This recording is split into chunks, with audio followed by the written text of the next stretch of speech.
한방에 음양이라는 개념이 있다면 이것도 중요한 거지만 완벽한 건 아니에요.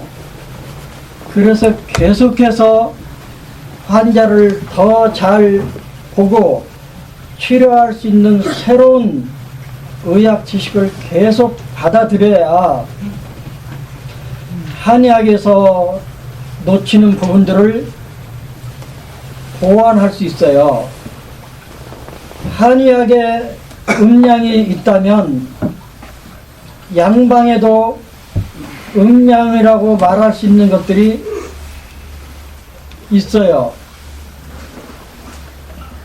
우리 몸의 정상 생리 상태를 유지하기 위한 수단들이 몇 개 있는데요. 시스템이 몇 개 있는데요.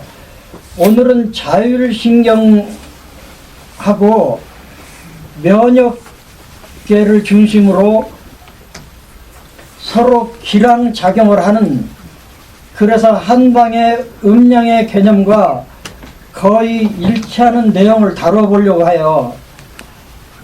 먼저 자율신경을 좀 얘기해 볼게요. 자율신경은 교감신경과 부교감신경으로 이루어져 있어요. 그런데 이 교감신경과 부교감신경은 서로 길항작용을 해요. 교감이 어떤 생리현상을 촉진시키면, 흥분시키면 부교감이 그걸 억제하는 방향으로 작용을 해요. 그래서 이 두 가지 신경이 밀고 당기고 하면서 정상 생리 범위 안에서 우리 몸이 건강을 유지하게 되는 건데요. 이 자율신경 중에서 교감신경을 흥분시키는 요인들이 몇 가지가 있는데요. 운동, 노동, 스트레스, 또 하나는 양방의 모든 약,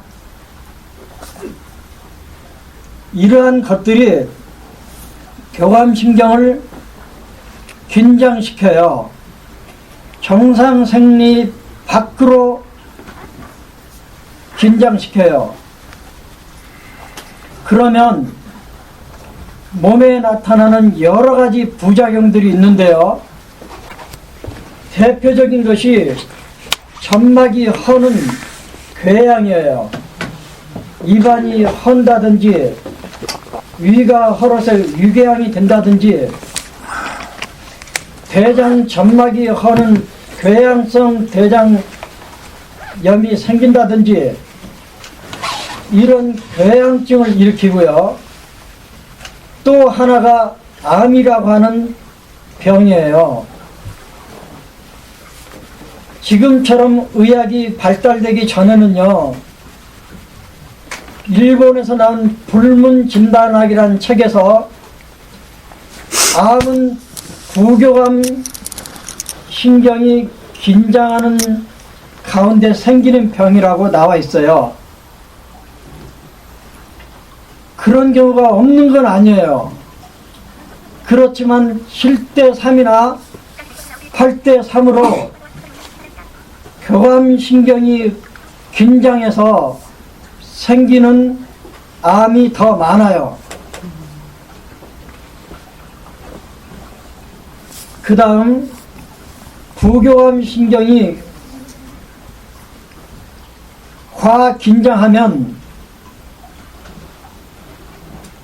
생기는 대표적인 병이 있는데요.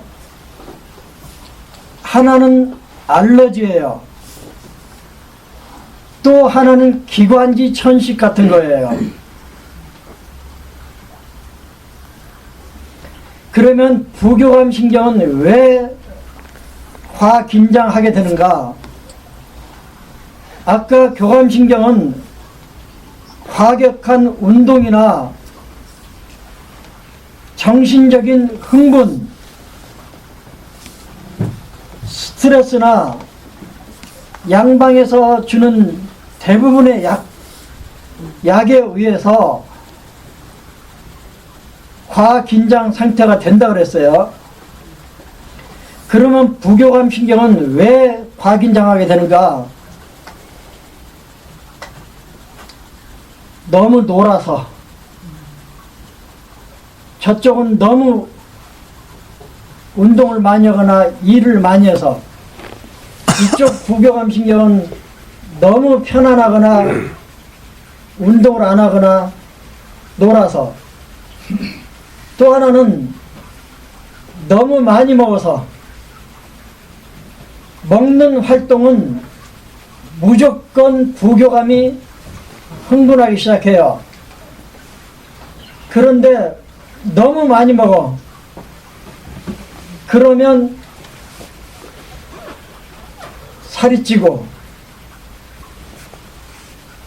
그 결과로 오는 현상 중에 대표적인 게 알러지예요. 그리고 기관지 천식이에요. 그러면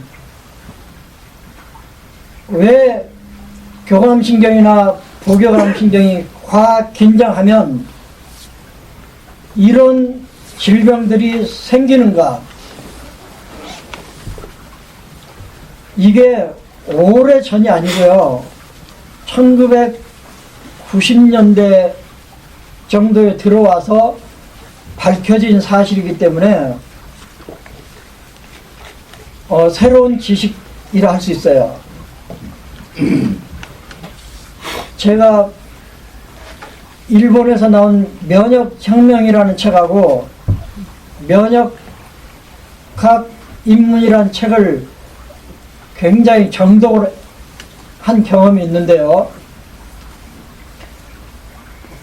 박사학위 논문을 자율신경으로 관한 것으로 쓰고 싶어서 관심이 참 많았었는데 자료를 확보하는데 자신이 없었고요.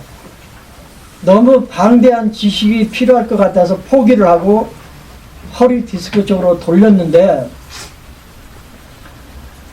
면역학 입문이라는 책하고 면역혁명이라는 책을 통해서 어느 정도 지식을 받아들일 수 있었어요. 그게 한방에서 말하는 음양의 개념과 거의 일치해요. 그러면 교감신경이 궤양이나 암을 일으키게 되는 이유는 과립구 때문이에요. 이 과립구라는 낱말이 낯설을 수도 있는데요.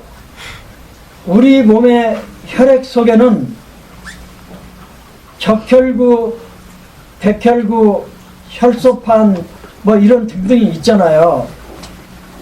그런데 외부에서 들어온 세균이나 바이러스 또는 안에서 생긴 돌연변이 세포나 죽어버린 세포들을 처리하는 역할을 백혈구가 해요. 그 백혈구는요, 또 종류가 한 5가지로 나눠져요. 호중구, 호산구, 호염기구, 또는 대식세포, 무슨 단구, 뭐 이런 식으로 5가지가로 이렇게 나눠지는데요. 산소를 좋아하는 호산구, 산성, 알칼리성을 좋아하는 호염기구, 중성을 좋아하는 호중구, 이 세 종류의 백혈구는 무슨 돌기가 있나 봐요. 그래서 돌기 형태를 가진 백혈구라 그래서 과립구라고 통칭해버려요. 그리고 외부에서 들어온 바이러스를 상대로 우리 몸을 지키는 백혈구를 임파구라 그래요. 그 임파구는 우리가 예방주사라고 말하는 백신 주사를 맞을 때 어디에다가 작용하는 주사는 백혈구 가운데 임파구에 적용되는 주사예요. 왜냐하면 한 번 걸린 병은 다시 안 걸리게 만드는 작용을 면역이라 그러는데요. 우리 몸에서 면역을 담당하는 백혈구가 바로 임파구예요. 그리고 밖에서 들어온 세균하고 바이러스는 다른 거 아시죠? 네. 이 세균, 밖에서 들어온 비교적 큰 미생물인 세균을 잡아먹는, 해치우는 역할을 과립구가 해요. 그리고 우리 몸에서 세포가 죽었다든지 뭐 이런 쓰레기가 생기면 그거를 먹어 치워버리는 역할을 과립구가 해요. 물론 쓰레기 청소부가 임파구에도 있어요. 대식세포라고 그런 작용을 하는 게 있는데, 기억하실 거는 교감신경의 흥분에 반응하는 백혈구는 과립구다. 그 과립구가 지나치게 많아지면 궤양이나 암을 일으킨다. 바이러스 같이 아주 작은 외부로부터 들어온 병원균을 잡아 먹어 치우는 백혈구가 임파구예요.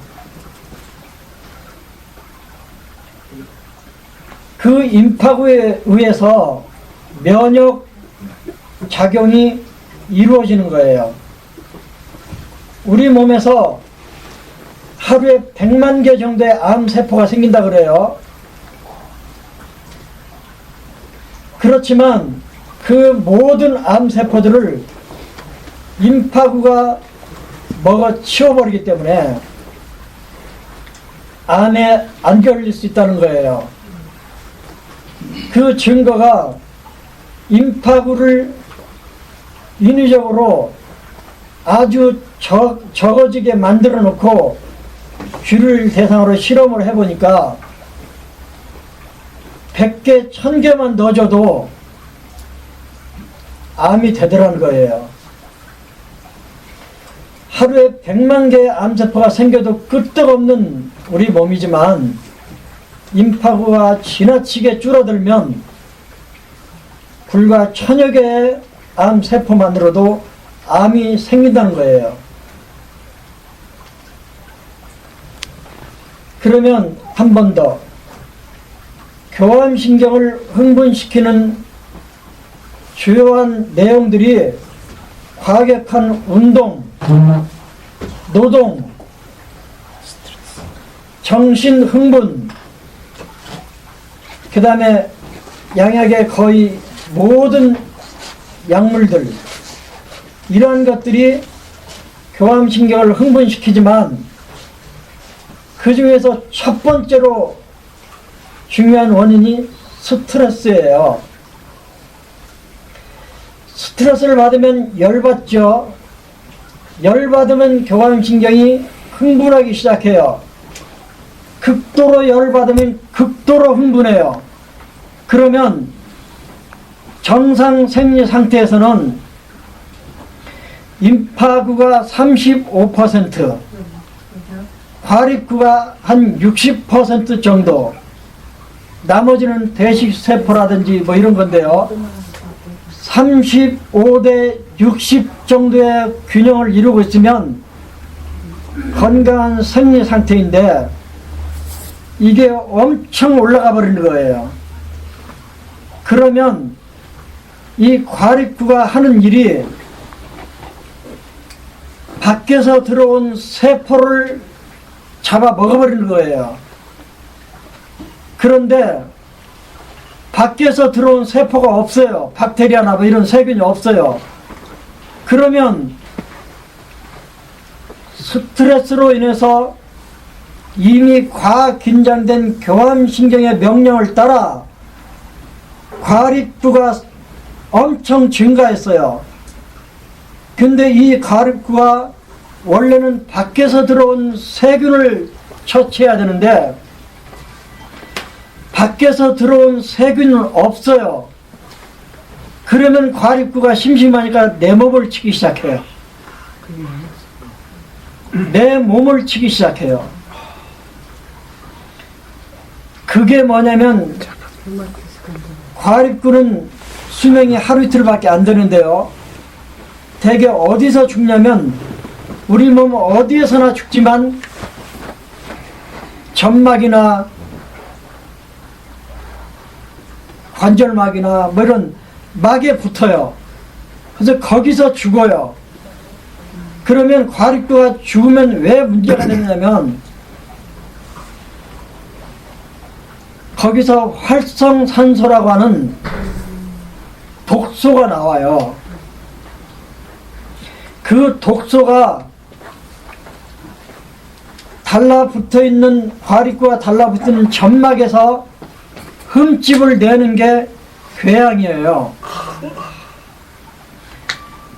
지금까지 헬리코박터 이 박테리아가 위 안에 있으면 소화장애도 일으키지만 결국엔 위살을 만들고 위궤양을 만든다고 지금까지 밝혀졌어요.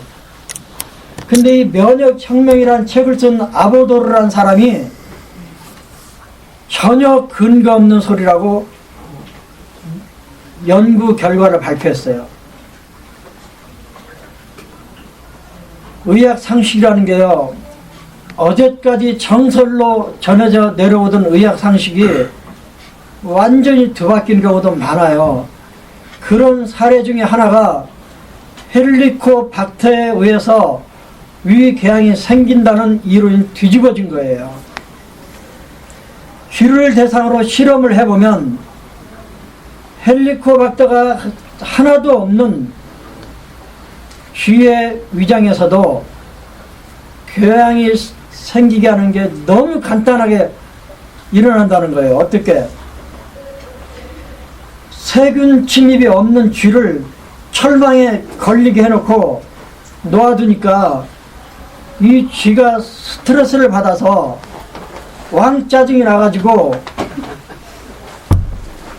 교감신경이 흥분되고 그 결과로 과립부가 엄청 증가하더니 과립부는 생겨난 지 하루 이틀이면 죽어버리는, 적혈구는 120일이나 가지만 과립부는 그렇게 빨리 죽어버려요.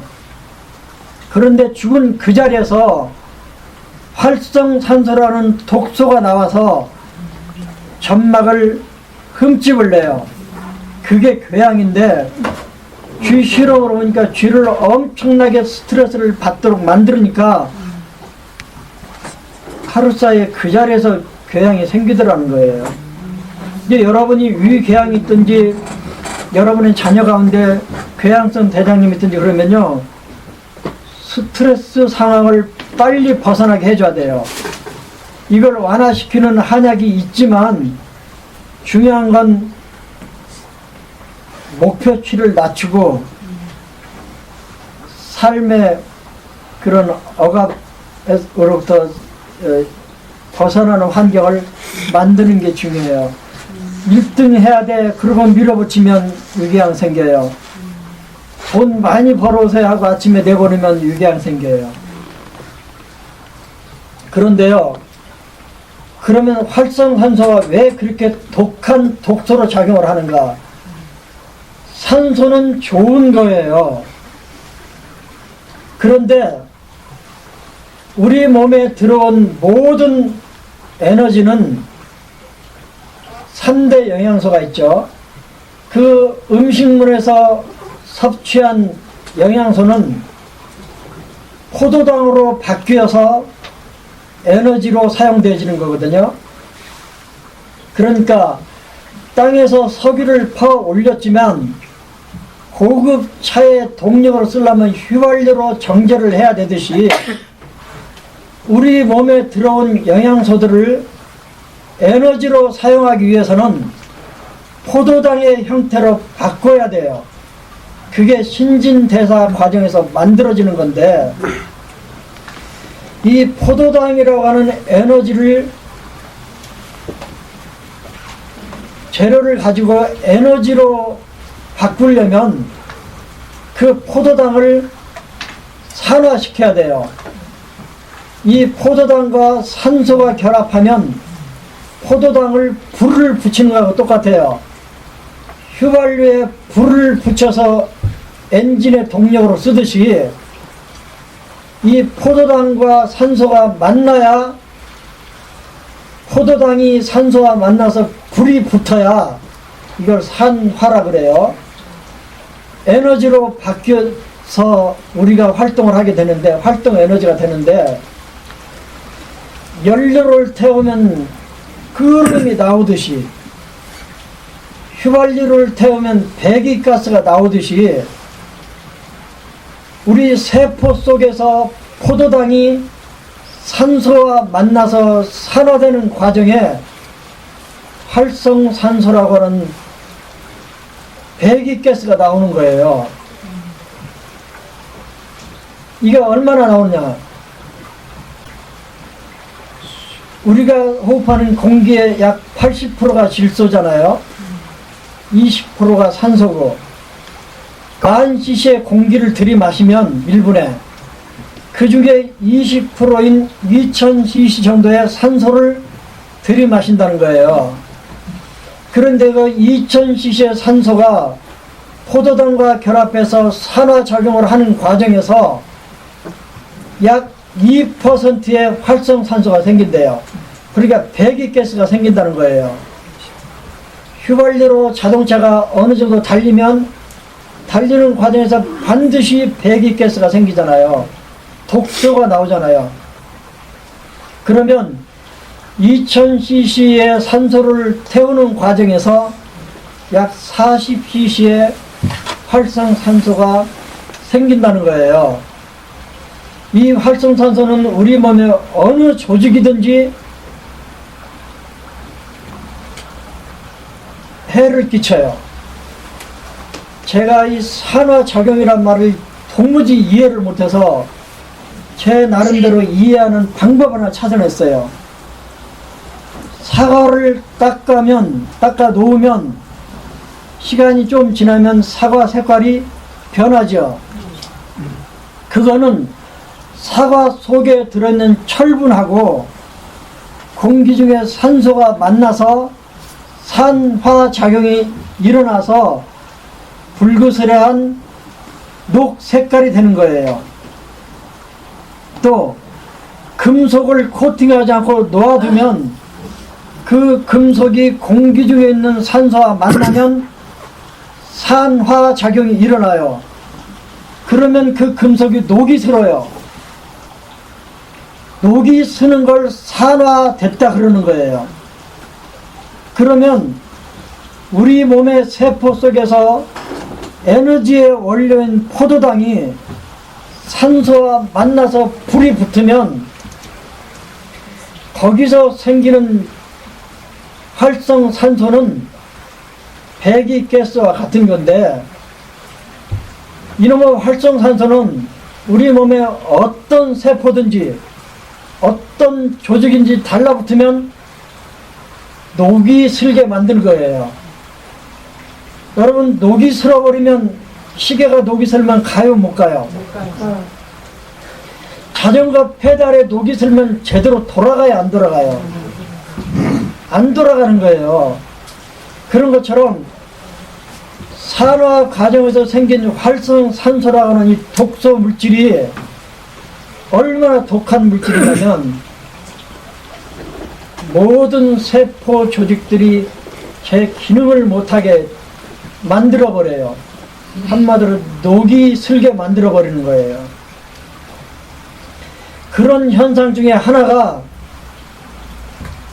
점막에 일어난 궤양이라는 거예요.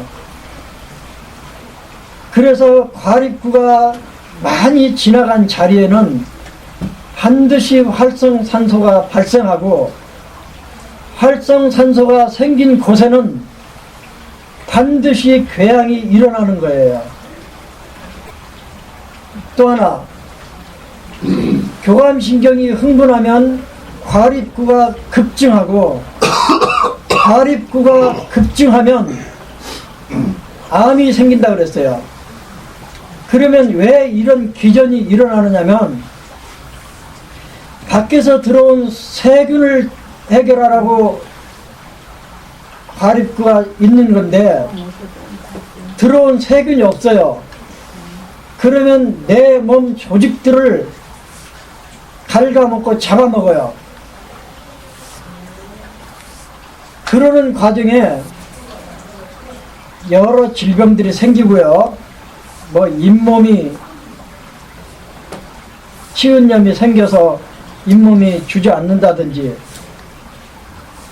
중이염이 생겨서 뭐 이 귀가 멍하니 중청 현상이 생긴다든지, 뭐 이런 것들이 전부 다 스트레스로 결과로 생긴 현상들이라고 그래요. 그러면 왜 암은 생기는가?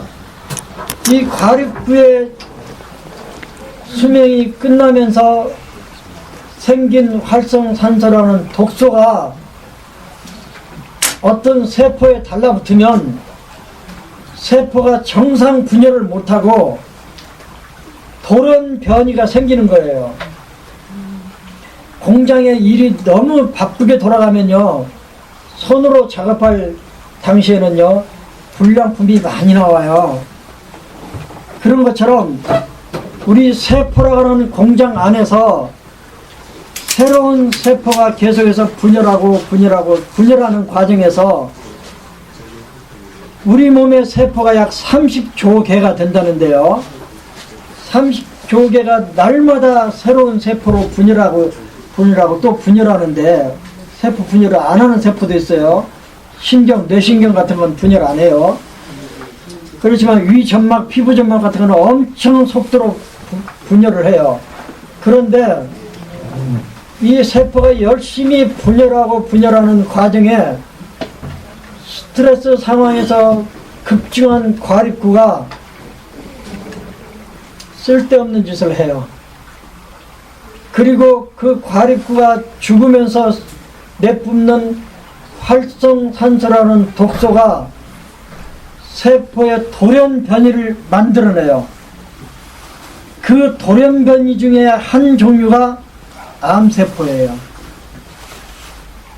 그래서 옛날에는 암에 대해서 이런 메커니즘을 모를 때는 혼자 너무 많이 처먹어서 암에 걸려, 암이라는 한자 속에 입구자가 3개 들어있다고 그러더라고요. 그러니까 너무 많이 처먹어서 걸리는 게 암이야, 좀 나눠 먹어라 그러더라고요. 근데 그게 아니고요, 스트레스가 원인이에요. 요즘 사람들은 얼마나 스트레스가 많은 거 몰라요. 경쟁 사회잖아요. 도무지 경쟁 때문에, 저는 경남 밀양에 살다 보니까요 스트레스 제로예요. 도무지 스트레스가 없어요.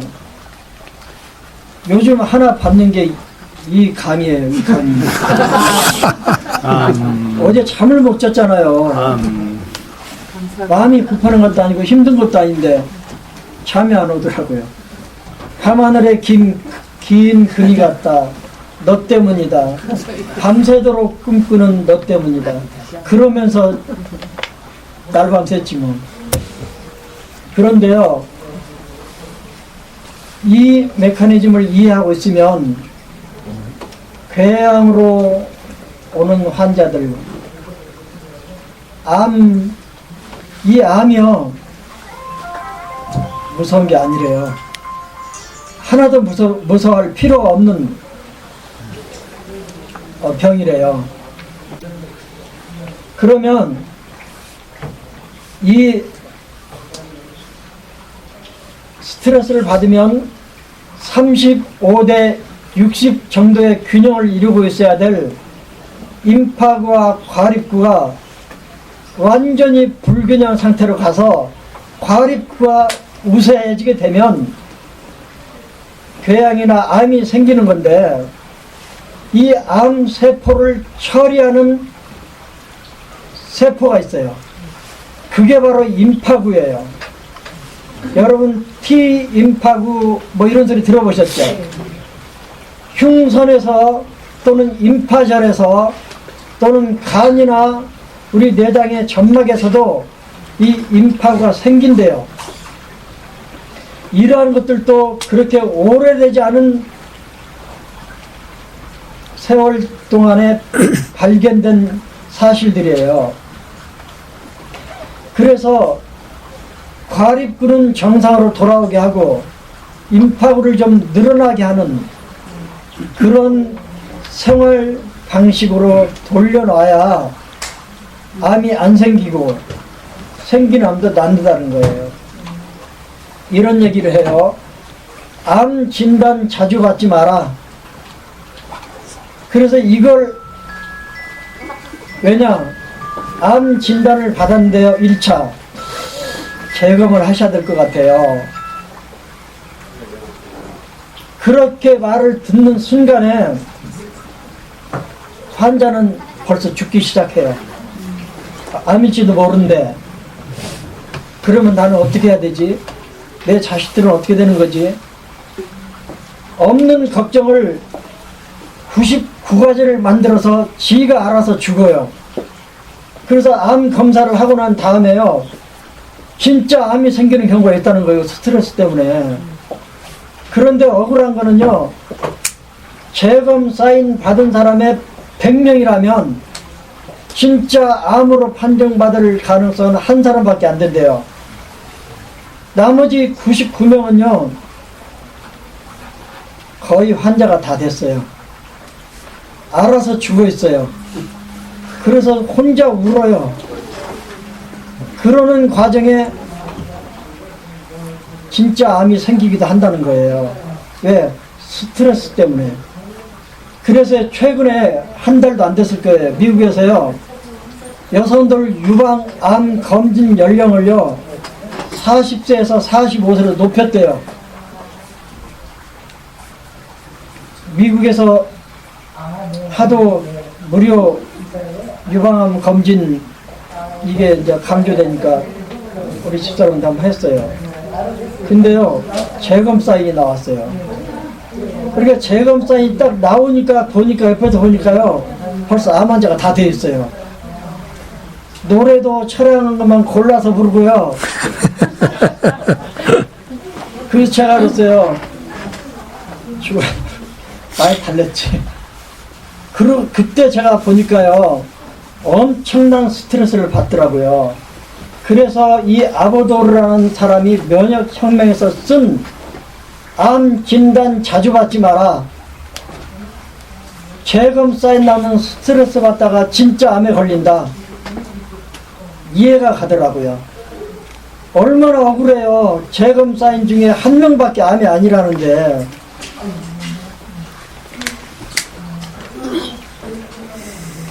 스트레스의 중요한 작용은 교감신경 과긴장. 교감신경의 과긴장은 과립구의 급증. 과립구의 급증은 궤양이라든지 암을 유발한다. 활성산소도 제가 설명을 좀 해드렸어요. 그 다음에 이게 강의가 제대로 되고 있는지 잘 모르겠어요. 잘 되고 있습니다. 그러면 스트레스란 뭔가? 몸과 마음을 지치게 만드는 게 스트레스의 한마디로. 밖으로부터 들어오는 스트레스는요, 인간 관계에서 들어오고요, 안에서 생기는 스트레스는 실정이에요. 감정. 주로 인간 관계에서 생기는 거죠. 희노애락, 애경공하는 이런 스트레스들이 분노, 그 중에서 제일 큰 게 분노예요.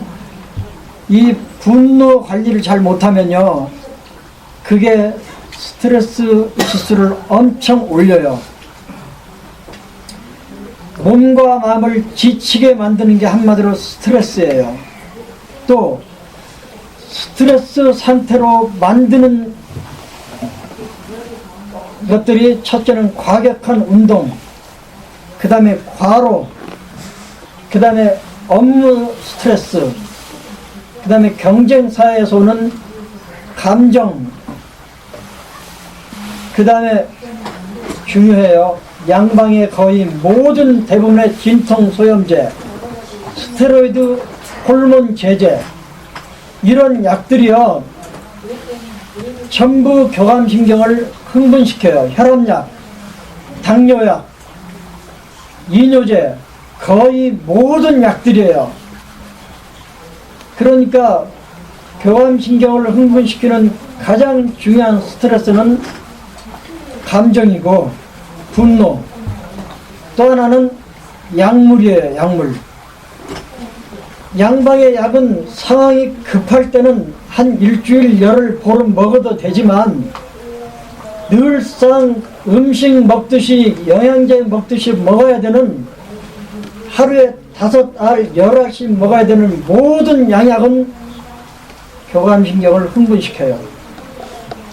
그래서 병 주고 약 주고 하는 일이 양방에서 지금도 끊임없이 반복되고 있는 거예요. 그 다음에 부교감. 부교감을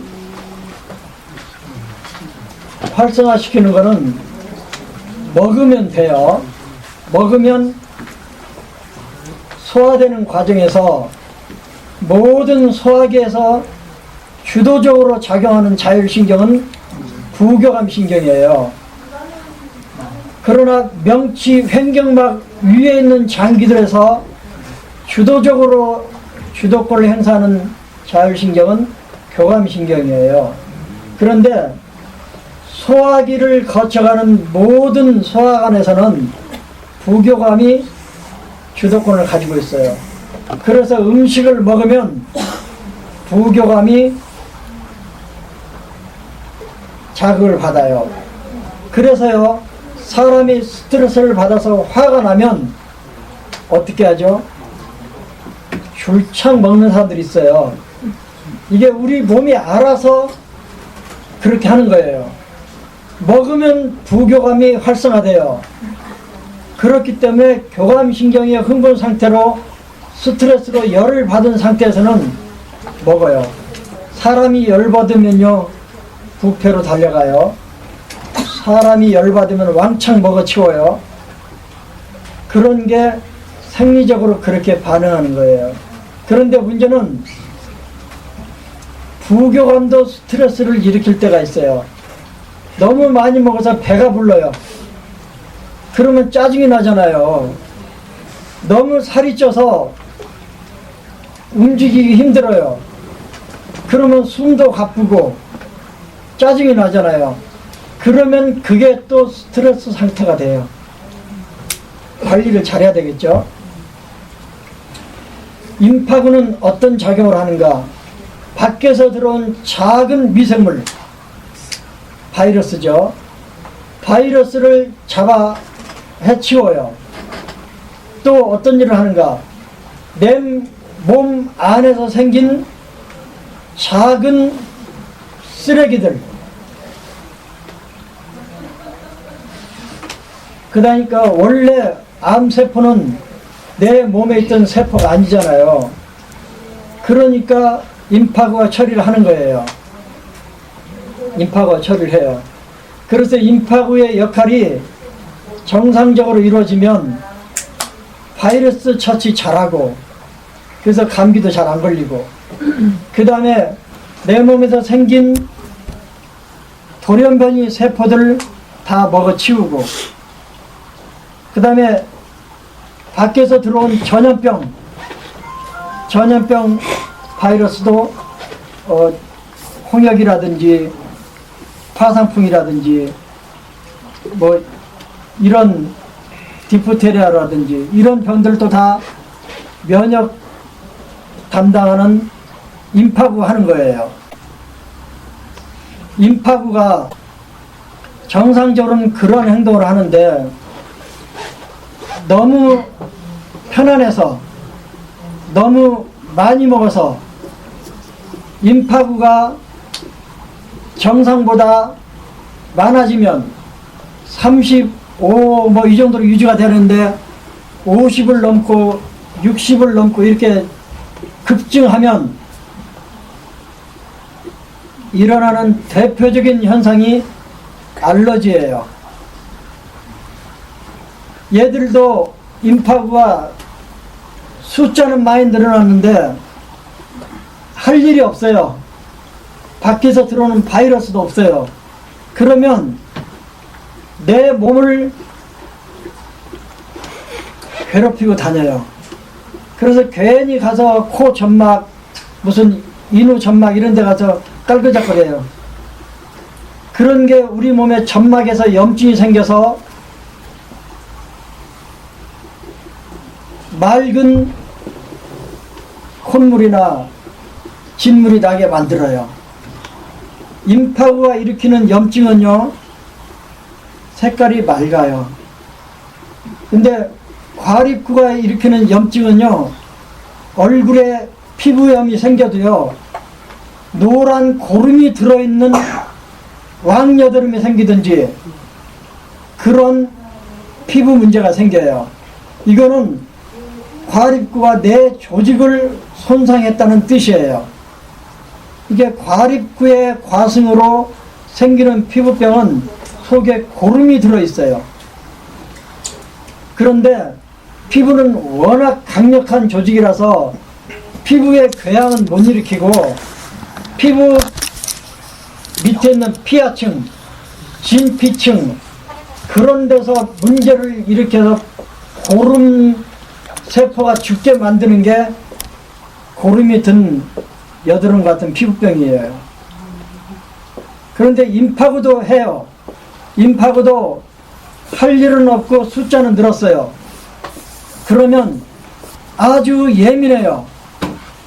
그래서 뭔가를 잡아먹어야 되는데, 뭔가를 소비를 해야 되는데, 그래서 눈에 불을 켜고 몸에 돌아다니다가 조금만 이상하면 깔그작거리는 게 점막의 염증이에요. 코 점막에 염증이 생기면 맑은 콧물 뭐 그런 게 나오죠. 그래서 오는 게 알러지예요. 알러지가 대표적인 거예요. 기관지 천식도 그런 것의 일종이에요. 기관지에 염증을 일으키는 거예요. 기관지 점막에 염증을 일으켜서 거기서 자꾸 분비물이 나오는 게 나와서 생긴 증상이 기관지 천식이잖아요. 임파구가 하는 일이에요. 교감신경은 스트레스가 가장 중요한 원인이에요. 부교감신경은 많이 먹는 게 가장 중요한 원인이에요. 특히 설탕이 들어간 식품들을 많이 먹으면요, 여지없어요.